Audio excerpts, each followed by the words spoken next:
I would short Bitcoin if there was an easy way to do it. That is what Bill Gates said in a 2018 interview with CNBC when the price of Bitcoin was near $10,000. Gates has been talking about the cryptocurrency for quite a while, and it's pretty obvious he's not a fan. With Bitcoin's price now soaring to $60,000 a coin, why is Bill Gates still pessimistic about the cryptocurrency, and why is he betting on a total collapse? I believe it's very important to hear the bear case for every single one of your investments, and in this video we're going to explore why one of the world's richest men is bearish on what has proved to be one of the best assets to own in the last decade, returning 436,000% since 2013. When I began researching this video, I wanted to see how Bill's opinion of the cryptocurrency has changed over time. The earliest clip I could find regarding Bitcoin was this May 2013 Fox Business interview with legendary investors Charlie Munger and Warren Buffett. Take a listen to what he says nearly 8 years ago. Come sit in. Right. Good morning, Charlie. Good morning. I just had to get your thought on Bitcoin, this digital currency that's out there that people say, oh, it might be the next big thing. What do you think? I think it's rat poison. Put him down as undecided. Do you understand what they're trying to do with it? No, but I regard it as deeply flaky. Deeply flaky. Okay, Bitcoin. Bill, what do you think? I think it's a technical tour de force, but that's an area where governments are going to maintain a dominant role. Mm-hmm. So back in 2013, Gates was pretty straightforward, calling Bitcoin a tech tour de force. If you're like me and didn't really understand what that meant, here you go. Essentially, Bill seemed relatively positive towards the Bitcoin project, calling it an impressive technological achievement that has been managed with great skill. But he didn't really elaborate beyond that. At the time of the interview, Bitcoin was trading for around $115. A simple $1,000 investment then would today been worth nearly $500,000. He did share, however, that the currencies, any currency around the world, will always be heavily controlled by governments. Not really the strongest of revelations, but it did cast some shade on his overall opinion, suggesting that even back then, Gates was skeptical that Bitcoin would be a replacement for the dollar. Now the next clip is Gates talking about Bitcoin in a 2014 Bloomberg interview where he elaborates more on his position. The need to move money from place to place, the cost of doing so, the overhead, as you put it, makes me think, believe it or not, of Bitcoin, because some people have said, hey, Bitcoin is the answer to those problems. Are you a believer? Well, Bitcoin is exciting because it shows how cheap it can be. Bitcoin is better than currency in that you don't have to be physically in the same place. And, of course, for large transactions, currency can get pretty inconvenient. The customers we're talking about aren't trying to be anonymous. You know, they're willing to be known. So the Bitcoin technology is key, and you could add to it or you could build a similar technology where there's enough attribution that people feel comfortable. This has nothing to do with terrorism or any type of money laundering. So as you just heard, Gates never really bashes Bitcoin directly, but what he states is obvious if you read between the lines. He clearly is a fan of digital currency as it ties together with some of the projects he's involved with in Africa. Digital currency lowers fees and allows the extremely poor to have bank accounts and therefore gives these people the opportunities to take advantage of things like microloans, which in Gates' opinion promote economic growth and innovation. Gates also makes it clear that he's not a fan of anonymous payment systems as they don't really have a way to sniff out things like money laundering, terrorism, and other financial crimes. Now you can frame his comments here in a number of ways, but in my opinion, Gates is signaling that he's not a fan of the underlying technology that makes Bitcoin work. He clearly has a problem with the decentralized, pseudo-anonymous portion of Bitcoin, which is a big deal in the framework and foundation.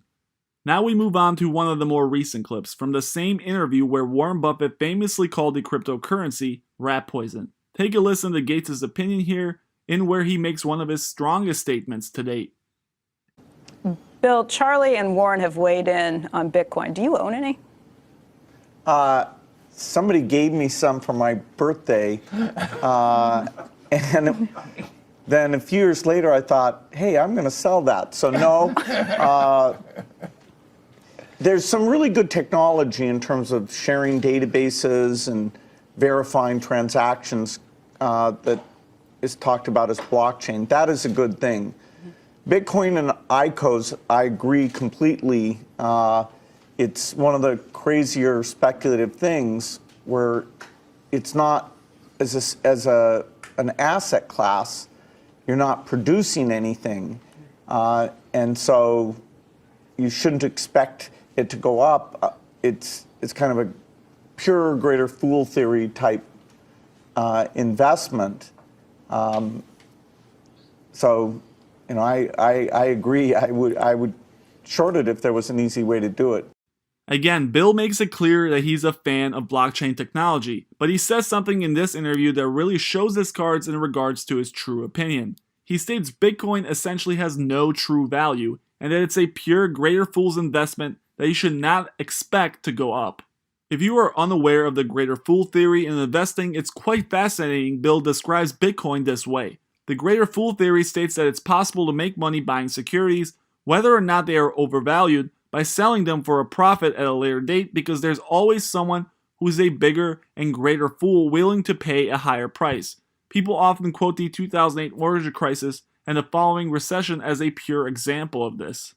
Then finally, we have the most recent clip, a 2021 interview with CNBC. Every day on this program, Bitcoin, and how he thinks about the cryptocurrency in the context of climate change, seeing as how Bitcoin takes enormous amounts of energy to digitally mine. I don't own Bitcoin. I'm not short Bitcoin. So I've taken a neutral view. I do think, moving money into a more digital form and getting transaction costs down, that's something the Gates Foundation does in developing countries. But there we do it so that you can reverse the transactions, so you have total visibility of who's doing what. So it's not about tax avoidance or illegal activity. But, Bitcoin can go up and down, just based on the mania or whatever the views are. And I don't have a way of predicting how that will progress. This time, Bill once again states indirectly that Bitcoin is a mania and that anybody with less money than Elon Musk should watch out. He never did officially short the coin despite his 2008 comments, and while he publicly claims to be neutral on Bitcoin, it's clear that in his mind he thinks it's a bubble that will boil over. So is Bitcoin a mania? One underappreciated aspect regarding the rapid rise in price is the fact that Bitcoin is actually really hard to short from an institutional level. This creates an asset that is unlike any other. Short selling or betting against a stock or security is actually quite complex, and the mechanics of such actions are really hard to interpret. While famous billionaires like Elon Musk absolutely despise short sellers, and with the recent GameStop fiasco, many more are now on Elon's boat, there is an argument to be made in regards to the market dynamics as far as short selling goes. Many believe that those bears are essentially keeping lids on supposed bubbles. Why or how this works can be argued from 1,000 different directions, but there is a hint of truth in regard to Bitcoin.